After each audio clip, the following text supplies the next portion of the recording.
নবদ্বীপে রাস পূর্ণিমায় গিয়ে হামলার মুখে পড়েছেন কেন্দ্রীয় প্রতিমন্ত্রী ও বিজেপি নেতা সুকান্ত মজুমদার। বুধবার নবদ্বীপে দলীয় কর্মসূচিতে যোগ দিতে যাওয়ার পথে সুকান্ত মজুমদারের কনভয় লক্ষ্য করে হামলার অভিযোগ।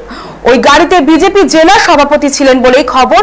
তার কনভয়ে থাকা বেশ কয়েকটি গাড়িতে ভাঙচুর চালানো হয়েছে বলে অভিযোগ উঠেছে। ঘটনায় বেশ কয়েকজন গুরুতর আহত হয়েছেন, যাদের মাথা ফেটে রক্ত বেরিয়েছে বলে জানা গিয়েছে। ঘটনার পর তীব্র ক্ষোভ প্রকাশ করেছেন প্রাক্তন বিজেপি রাজ্য সভাপতি সুকান্ত মজুমদার। তিনি সরাসরি এই হামলার জন্য স্থানীয় তৃণমূল কংগ্রেসকে দায়ী করেছেন। সুকান্ত মজুমদার অভিযোগ করেন, তার কনভয়ের পিছনে থাকা দুটি গাড়ি সামান্য পিছিয়ে পড়েছিল, আর ঠিক সেই সুযোগে তৃণমূলের দুষ্কৃতীরা সংগঠিতভাবে হামলা চালায়। হামলার ঘটনায় তিনি স্থানীয় তৃণমূল নেতা সাহেবের বিরুদ্ধে অভিযোগের আঙুল তুলেছেন। এদিকে তৃণমূলের দাবি, ইচ্ছাকৃতভাবে এলাকায় অশান্তির পরিবেশ তৈরি করছে বিজেপি। এই অভিযোগে পাল্টা তৃণমূল কর্মী সমর্থকদের উপর হামলা চালানো হয় বলেই অভিযোগ। সুকান্তের উপস্থিতিতে তৃণমূলের অফিস পাল্টা হামলা হয়েছে বলে অভিযোগ উঠেছে। বুধবার রাতের এই ঘটনাকে কেন্দ্র করে নবদ্বীপ বাসস্ট্যান্ড এলাকায় তুলকালাম। হামলা ও পাল্টা হামলায় দুপক্ষের একাধিক কর্মী সমর্থক জখম।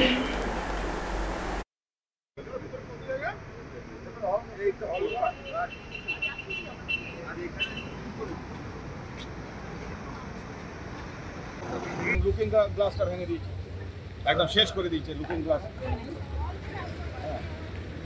তা এইরকম এই হচ্ছে তৃণমূলের কার্যক্রম।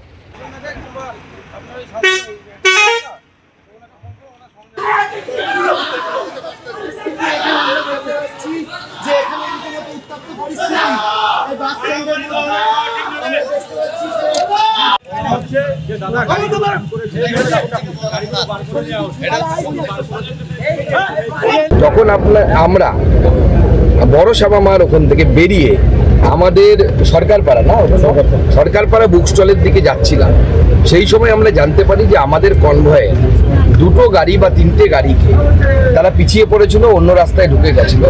এবং যখন তারা জানতে পারে যে তারা ভুল রাস্তায় ঢুকে গেছে, তারা গাড়ি ঘোরানোর জন্য, ওখানে বাস স্ট্যান্ড ছিল, সেই বাস স্ট্যান্ডে ঢুকে গাড়ি ঘোরাচ্ছিল। কেন তারা গাড়ি ঘোরাবে এই অজুহাতে তাদের গাড়ি ভাঙচুর করা হয়।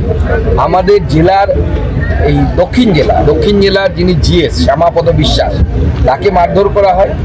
আমাদের ড্রাইভারদেরকে মারধর করা হয়। নবদ্বীপ টাউনের প্রাক্তন সভাপতি শশধর নন্দী, তাকে মারধর করা হয়। যুব মোর্চার একটি ছেলের আকাশ, তার মাথা ফাটিয়ে দেওয়া হয়।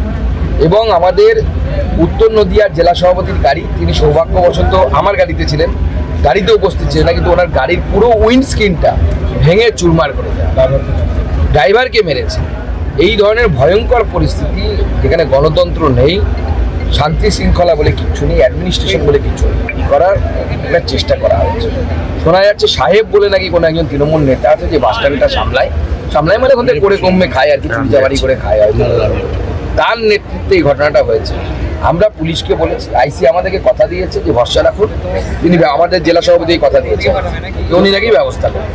উনি ব্যবস্থা করলেন, না হলে আমরা ব্যবস্থা করবো, চিন্তার কিচ্ছু নেই। পশ্চিমবঙ্গ পুলিশের যদি এই অবস্থা হয়, এই পুলিশ দিয়ে কি হবে? কিচ্ছু হবে না।